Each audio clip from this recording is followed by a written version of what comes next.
Hello दोस्तों, स्वागत है आप सभी का अपने यूट्यूब चैनल फिजिक्स एनकाउंटर में।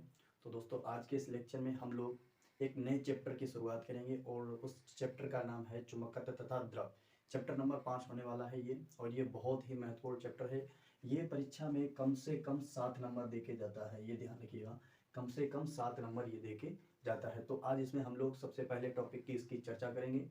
ये इसका पहला टॉपिक क्या है, तो देखिएगा सबसे पहला टॉपिक है इसका कि चुंबकीय क्षेत्र तथा गॉस का नियम, यानी चुंबकीय क्षेत्र तथा गॉस का नियम। लेकिन आप लोगों ने तो ये गॉस का नियम सबसे चैप्टर नंबर पहला होगा उसमें आपने पढ़ा होगा। तो उसमें गॉस का नियम क्या पढ़ा है, आपने पढ़ा होगा कि जब किसी चुंबकीय फ्लक्स से परिबद्ध आवेश जो होता है उसके बनापानी नाट गुना होता है। तो आपने ये उसमें पढ़ा होगा चैप्टर नंबर फर्स्ट में। लेकिन आज हम लोग इस चैप्टर नंबर 5 में पढ़ेंगे कि इसका गॉस का नियम क्या होता है। तो इसको हम समझाने का आप लोगों को प्रयास करते हैं। तो आइए स्टार्ट करते हैं। तो देखिए, सबसे पहले बात करेंगे गॉस के नियम से। तो गॉस के नियम से पहले हमें पता होना चाहिए फ्लक्स, यानी अगर चुंबकत्व के लिए गॉस का नियम अगर पूछ रहा है तो उससे पहले हमें चुंबकीय फ्लक्स पता होना चाहिए। क्या पता होना चाहिए? उसके लिए चुंबकीय फ्लक्स पता होना चाहिए। अब चुंबकीय फ्लक्स कैसे पता करेंगे? तो चुंबकीय फ्लक्स को पहली बात तो देखिए लिखते किससे हैं, तो इसे लिखते हैं फाई बी से लिखते हैं। क्योंकि चुंबकीय जो क्षेत्र होता है, सॉरी, चुंबकीय फ्लक्स होता है उसको फाई ई से लिखा जाता है। यहाँ पर चुंबकीय आपका, सॉरी, ये है आपका वैद्युत फ्लक्स, ये है आपका चुंबकीय फ्लक्स। ठीक है। तो अब हम लोग समझेंगे इसकी परिभाषा सबसे पहले। तो परिभाषा क्या होने वाली है, तो ध्यान रखिएगा। इसकी जो परिभाषा होगी कि चुंबकीय क्षेत्र में एकांक पृष्ठीय या एकांक पृष्ठ से गुजरने वाली लंबवत चुंबकीय बल रेखाओं की संख्या को हम चुंबकीय फ्लक्स कहते हैं। तो इसकी परिभाषा देखिए क्या लिखेंगे कि चुंबकीय क्षेत्र में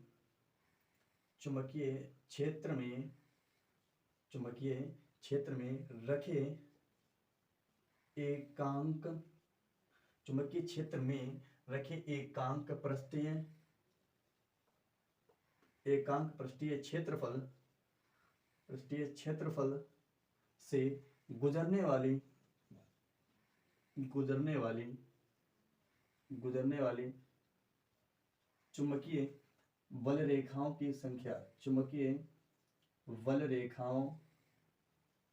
की संख्या चुंबकीय फ्लक्स कहलाती है। क्या कहलाती है भाई? चुंबकीय फ्लक्स कहलाती है।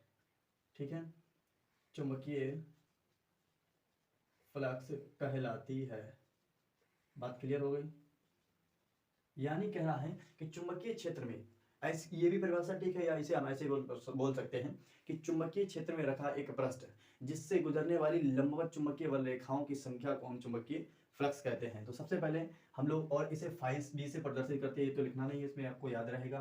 तो देखिए, सबसे पहले हम मान लीजिए एक आपका पृष्ठ बना लेते हैं। इस टाइप से हमारा ये हो गया, एक पृष्ठ हो जाता है। ठीक है, क्या हो गया? इसे हमने बना लिया, एक पृष्ठ बनाया आपका ये।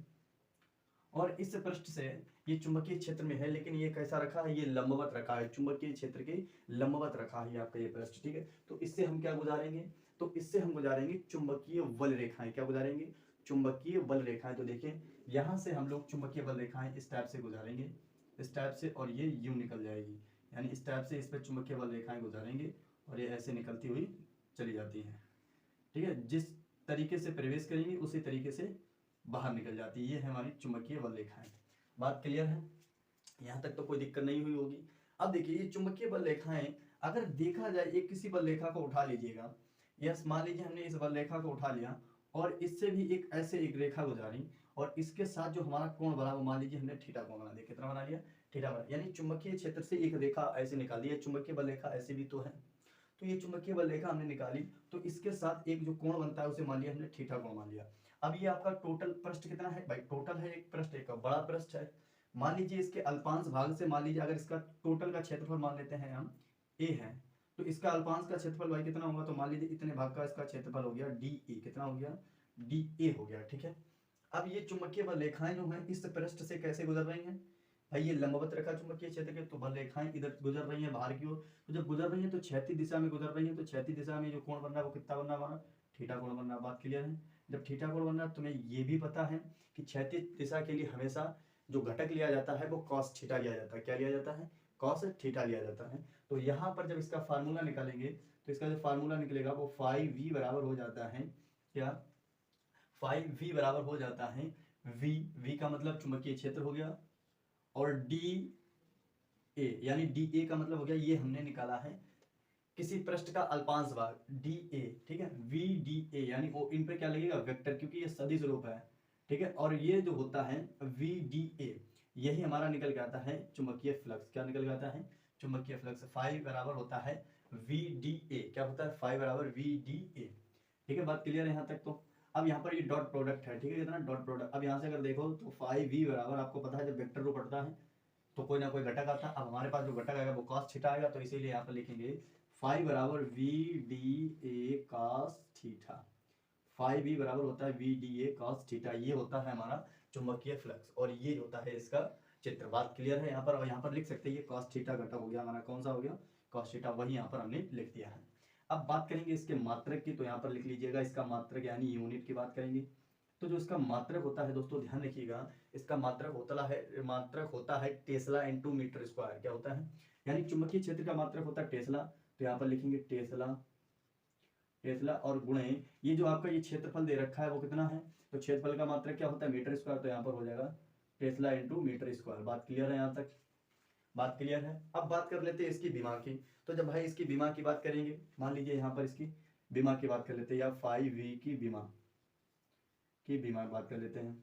तो जब हम 5v की बीमा निकालेंगे तो इसके लिए आप इसके बहुत सारे फार्मूले होंगे, तो आप किसी एक फार्मूले का उपयोग करके इसकी बीमा निकाल सकते हैं। तो देखिए इसकी बीमा कैसे निकालेंगे।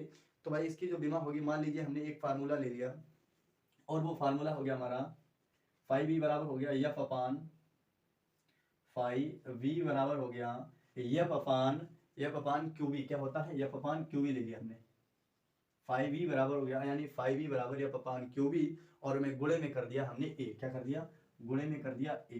तो ये इसका एक फार्मूला बन गया हमारा, यानी 5v बराबर हो गया एफ अपान क्यूबी और इंटू ए।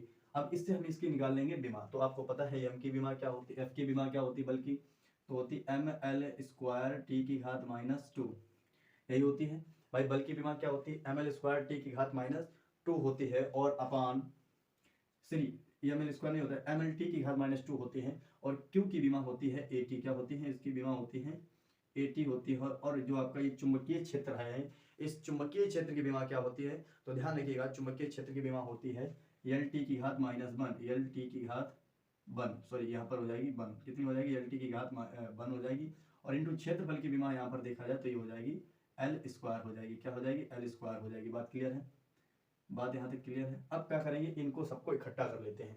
तो जब इकट्ठा करेंगे यहाँ से देखो, तो एल स्क्वायर एल क्यूब हो जाएगा, और ये हो जाएगा टी स्क्वायर, ठीक है। तो यहाँ पर अब देखो, इसे लिखेंगे एम एल स्क्वायर टी की घात -2, और अपान ये हो जाएगा ए टी स्क्वायर और एल, यही हो जाएगा।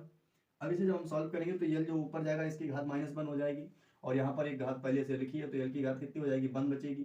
टी जब ऊपर जाएगा तो माइनस की हो जाएगी 2 घातें, तो टी -2 कितनी हो जाएगी, -4, एक की घात -1। यहाँ पर लिखेंगे एम एल टी की घात -4 ए की घात -1, ये हो जाती है इसकी बीमा, ठीक है। ये हो जाती है इसकी बीमा, ये हो जाता है इसका मात्रक। तो ये हो गया हमारा चुंबकीय फ्लक्स।